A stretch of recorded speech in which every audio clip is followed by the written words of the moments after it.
Hi hello ನಮಸ್ಕಾರ welcome back to my YouTube channel. So ಇವತ್ತು ಬೆಳಿಗ್ಗೆನೇ ಎದ್ದು ಎಲ್ಲಿಗೆ ಹೋಗ್ತಿದ್ದಾರೆ ಅಂತ ಅಂದ್ಕೊತಿದ್ದೀರಾ? ಹೌದು, ಸ್ವಲ್ಪ ಜನ ಆಲ್ಮೋಸ್ಟ್ ಫ್ಯಾಮಿಲಿ ಫ್ರೆಂಡ್ಸ್ಗೆಲ್ಲ ಗೊತ್ತು ನಾನು ಸ್ಯಾರಿ ಬಿಸ್ನೆಸ್ ಮಾಡ್ತಿದ್ದೀನಿ ಅಂತ. ಸೊ ಇನ್ನು ಬೇರೆ ಯಾರೆಲ್ಲ ನೋಡ್ತಿದ್ದೀರಾ ಅವರಿಗೆ ಯೂಸ್ ಆಗಲಿ ಅನ್ನೋದಕ್ಕೋಸ್ಕರ ನಾನು ಈ ವಿಡಿಯೋ ಮಾಡ್ತಾ ಇದ್ದೀನಿ. ಏನಪ್ಪ ಅದು ಅಂತ ಅಂದರೆ, ನಾನು ಎಲ್ಲಿ ಸ್ಯಾರಿ ತೊಗೊಂಬರ್ತೀನಿ, ಎಷ್ಟು ರೇಂಜಲ್ಲಿ ತೊಗೊಂಬರ್ತೀನಿ, ಹಾಗೆ ಯಾವ ಶಾಪಲ್ಲಿ ತೊಗೊಂಬರ್ತೀನಿ ಅನ್ನೋದು ಇನ್ಫಾರ್ಮೇಷನ್ನು ನಾನು ಈ ವಿಡಿಯೋದಲ್ಲಿ ಕೊಡ್ತೀನಿ. ಸೊ ಏನಪ್ಪ ಅಂದರೆ, ಕೆಲವು ಜನ ಅವ್ರದ್ದೇ ಕಷ್ಟ ಇರುತ್ತೆ, ನಾನೇನಾದರೂ ಒಂದು ಮಾಡಬೇಕು, ನಾನೇನಾದರೂ ಒಂದು ಅಚೀವ್ಮೆಂಟ್ ಮಾಡಬೇಕು ಅನ್ನೋ ಥರ ಇರುತ್ತೆ. ಈ ಸೀರೆ ಬಿಸ್ನೆಸ್ ಮಾಡಬೇಕು ಅನ್ನೋರಿಗೆ ಈ ವಿಡಿಯೋ. ಈ ಕೆಲವರು ಎಲ್ಲೆಲ್ಲೋ ಇನ್ಸ್ಟಾಗ್ರಾಮಲ್ಲಿ ಹಾಗೆ ಯೂಟ್ಯೂಬಲ್ಲಿ ಹಾಗೆ ಫೇಸ್ಬುಕ್ಕಲ್ಲಿ ಎಲ್ಲ ಕೇಳಿರ್ತಾರೆ. ಆಲ್ಮೋಸ್ಟ್ ಸ್ಯಾರಿ ಬಿಸ್ನೆಸ್ ಮಾಡಿರೋರ ಹತ್ರ ಎಲ್ಲ ಯಾರೂ ಅವರು ಸ್ಟ್ರಾಟರ್ಜಿ ಬಿಟ್ಕೊಡಲ್ಲ, ಮತ್ತು ಎಲ್ಲಿ ತೊಗೊಂಬರ್ತೀನಿ ಅಂತಲೂ ಹೇಳಲ್ಲ ಅವರು. ಸೊ ಅಂಥವ್ರನ್ನ ಕೇಳಿ ನೀವೇಂತಕ್ಕೆ ಟೈಮ್ ವೇಸ್ಟ್ ಮಾಡ್ತೀರಾ?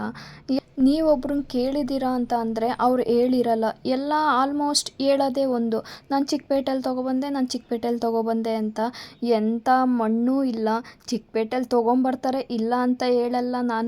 ನಾನು ತೊಗೊಂಬರ್ತೀನಿ. ಆದರೆ ಬೇರೆ ಶಾಪಲ್ಲೂ ಶಾಪ್ ಮಾಡಿರ್ತಾರಲ್ವ, ಬೇರೆ ಕಡೆ ತೊಗೊಂಬಂದಿರ್ತಾರಲ್ವ, ಅದನ್ನಾದ್ರೂ ಹೇಳ್ಬೋದಲ್ವ, ಯಾಕೆ ಹೇಳಲ್ಲ? ನೀವೇನಾದ್ರು ಸ್ಯಾರಿ ಬಿಸ್ನೆಸ್ ಮಾಡಿದ್ರೆ ಅವ್ರಿಗೆ ಎಫೆಕ್ಟ್ ಆಗುತ್ತೆ ಅನ್ನೋದಕ್ಕೋಸ್ಕರ ಯಾರೂ ಬಿಟ್ಕೊಡಲ್ಲ. ಸೊ ಅದಕ್ಕೋಸ್ಕರ ನನ್ನ ವಿಡಿಯೋ ಏನಾದರೂ ಇಷ್ಟ ಆದರೆ ಪ್ಲೀಸ್ ಏನಾದ್ರೂ ನಿಮಗೇನಾದ್ರು ಸ್ಯಾರಿ ಬಿಸ್ನೆಸ್ ಮಾಡಬೇಕು ಅಂತ ಇಂಟ್ರೆಸ್ಟ್ ಏನಾದ್ರು ಇದ್ದರೆ ನನ್ನ ಕಾಮೆಂಟ್ ಬಾಕ್ಸಲ್ಲಿ ಕಾಮೆಂಟ್ ಮಾಡಿ, ಲೊಕೇಶನ್ ಅಂತ ಕಾಮೆಂಟ್ ಮಾಡಿದ್ರೆ ಸಾಕು. ನಾನು ನೆಕ್ಸ್ಟ್ ವಿಡಿಯೋದಲ್ಲಿ ಎಲ್ಲನೂ ಈ ಅಡ್ರೆಸ್ ಆಗಿರ್ಬೋದು, ನೇಮ್ ಆಗಿರ್ಬೋದು, ಮತ್ತು ಲೊಕೇಶನ್ ಏನಾದರೂ ಆಗಿರ್ಬೋದು ಎಲ್ಲನೂ ನಾನು ವಿಡಿಯೋ ಮಾಡಿ ಹಾಕ್ತೀನಿ. ನೋಡಿರ್ಬೋದು ನನ್ನ ಮಗ ಓಡಾಡ್ತಿದ್ದಾನೆ. ಹಾಗೆ ಇನ್ನೊಂದು, ನಾವು ಸಡನ್ನಾಗೆ ನಾವು 50,000 ಇಲ್ಲ 40,000 ಇಲ್ಲ 30,000 ಆಗಿರ್ಬೋದು, ಅಷ್ಟೊಂದು ಬಜೆಟ್ ಹಾಕ್ಕೊಂಡು ನಾವು ಸೇಲ್ ಮಾಡೋ ಅವಶ್ಯಕತೆಯೇ ಇಲ್ಲ.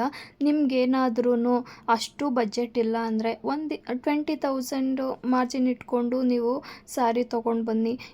ನಾನೇನು ಶಾಪಲ್ಲಿ ನಾನು ತೋರಿಸ್ತಿದ್ದೀನಿ ಆ ಶಾಪಲ್ಲಿ ಒಂದೇ ಒಂದು ನಾವು 20 ಸ್ಯಾರಿ ತೊಗೊತೀವ, ಒಂದು ಪೀಸು ಹೋಗಲಿಲ್ಲ ಅಂದ್ರೂ ಎಕ್ಸ್ಚೇಂಜ್ ಇದೆ.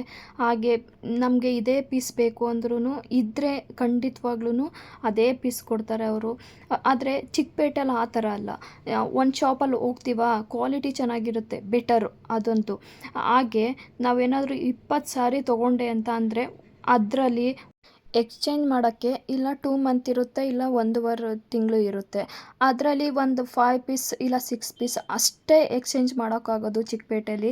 ನೀವು ಯಾವುದೇ ಶಾಪ್ ಹೋಗಿ ಕೇಳಿ. ಆದರೆ ನಾನು ಇಲ್ಲಿ ಏನು ತೋರಿಸ್ತಿದ್ದೀನಿ ಈ ಶಾಪಲ್ಲಿ ನಾವು 50 ಪೀಸ್ ತೊಗೊಂಡ್ರೂ ಒಂದು ಪೀಸ್ ಸೇಲ್ ಆಗಲಿಲ್ಲ ಅಂದ್ರೂ ರಿಟರ್ನ್ ಆಪ್ಷನ್ ಇದೆ, ಎಲ್ಲ ಪೀಸು ಅಷ್ಟೇ. ಅದಕ್ಕೋಸ್ಕರ ನಾನು ಈ ಶಾಪಲ್ಲಿ ನಾನು ತುಂಬ ಇದು ಮಾಡ್ತೀನಿ, ಬೆನಿಫಿಟ್ ಇದೆ ಅದಂತೂ ಖಂಡಿತವಾಗ್ಲೂ. ಹಾಗೆ 5% GST ಇರುತ್ತೆ, ಇಲ್ಲ ಅಂತ ನಾನು ಯಾವಾಗಲೂ ಹೇಳಲ್ಲ, ಇದ್ದೇ ಇರುತ್ತೆ. ಆದರೆ ಚಿಕ್ಕಪೇಟೆಗಿಂತ ಈ ಶಾಪು ಬೆಟರು ಅಂತ ಅನಿಸುತ್ತೆ ನನ್ನ ಪ್ರಕಾರ. ನಿಮಗೇನಾದ್ರೂ ಇಂಟ್ರೆಸ್ಟ್ ಇದ್ದರೆ ಕಾಮೆಂಟ್ ಬಾಕ್ಸಲ್ಲಿ ಕಾಮೆಂಟ್ ಮಾಡಿ. ನಾನು ಖಂಡಿತವಾಗ್ಲೂ ನೆಕ್ಸ್ಟ್ ವೀಡಿಯೋದಲ್ಲಿ ಅಡ್ರೆಸ್ ಆಗಿರ್ಬೋದು, ಲೊಕೇಶನ್ ಆಗಿರ್ಬೋದು, ಯಾವ ಶಾಪು ಅಂತನಾಗಿರ್ಬೋದು, ನಾನು ಖಂಡಿತವಾಗ್ಲೂ ಎಲ್ಲನೂ ಇನ್ಫಾರ್ಮೇಷನ್ ಕೊಡ್ತೀನಿ. ಹಾಗೆ ಎಷ್ಟು ಬಜೆಟಲ್ಲಿ ನೀವು ಶಾಪ್ ಮಾಡಬೇಕು ಅಂತಲೂ ಹೇಳ್ತೀನಿ. ಹಾಗೆ ಯಾವ ಥರ ಕೊರಿಯರ್ ಮಾಡಬೇಕು, ಯಾವ ಥರ ಪ್ಯಾಕಿಂಗ್ ಮಾಡಬೇಕು, ಕೊರಿಯರ್ ಕವರ್ ಎಲ್ಲಿ ತೊಗೋಬೇಕು, ಯಾವ ಥರ ತೊಗೋಬೇಕು, ಯಾವ ಸೈಜಲ್ಲಿ ತೊಗೋಬೇಕು ಅನ್ನೋದೆಲ್ಲ ನಾನು ಇನ್ಫಾರ್ಮೇಷನ್ ಕೊಡ್ತೀನಿ ನೆಕ್ಸ್ಟ್ ವಿಡಿಯೋದಲ್ಲಿ. ಇನ್ನೊಂದು ಮಾತು, ಇನ್ಸ್ಟಾಗ್ರಾಮಲ್ಲಂತೂ ಯಾರನ್ನೂ ಸಹಾಯ ಕೇಳಬೇಡಿ, ಯಾರೂ ಹೇಳಲ್ಲ ಅವರಂತೂ. ನನ್ನ ಸೇಲ್ ಎಲ್ಲಿ ಡೌನ್ ಆಗಿಬಿಡುತ್ತೆ, ನಮ್ಮ ಸ್ಟ್ರಾಟರ್ಜಿ ಹಾಗೆ ಹೀಗೆ ಅಂತ ಹೇಳ್ತಾರೆ. ಮತ್ತು ನಾನು ತೊಗೊಬಂದಿರೋ ಸ್ಟಾಕು ಆಲ್ಮೋಸ್ಟ್ ಖಾಲಿ ಆಗಿದೆ. ನನಗೆ ಆಫ್ಲೈನ್ ಕಸ್ಟಮರೇ ಜಾಸ್ತಿ ಜನ ಇದ್ದಾರೆ, ಹಾಗೆ ಜ್ಯುವೆಲರಿ ಕೂಡ. ಮತ್ತು ಇನ್ನೊಂದು, ಯಾರೋ ಹೇಳಿಲ್ಲ ಅಂದ್ಬಿಟ್ಟು ಇನ್ಯಾರೋ ಹೇಳಲ್ಲ ಅಂತ ಅಂದ್ಕೋಬೇಡಿ. ಖಂಡಿತವಾಗ್ಲೂ ನಿಮಗೇನಾದರೂ ಇಷ್ಟ ಆದರೆ ಕಾಮೆಂಟ್ ಬಾಕ್ಸಲ್ಲಿ ಕಾಮೆಂಟ್ ಮಾಡಿ, ಹಾಗೆ ಒಂದು ಲೈಕ್ ಮಾಡಿ. ನಾನು ಖಂಡಿತವಾಗ್ಲೂ ನೆಕ್ಸ್ಟ್ ವಿಡಿಯೋದಲ್ಲಿ ಅಪ್ಲೋಡ್ ಮಾಡ್ತೀನಿ.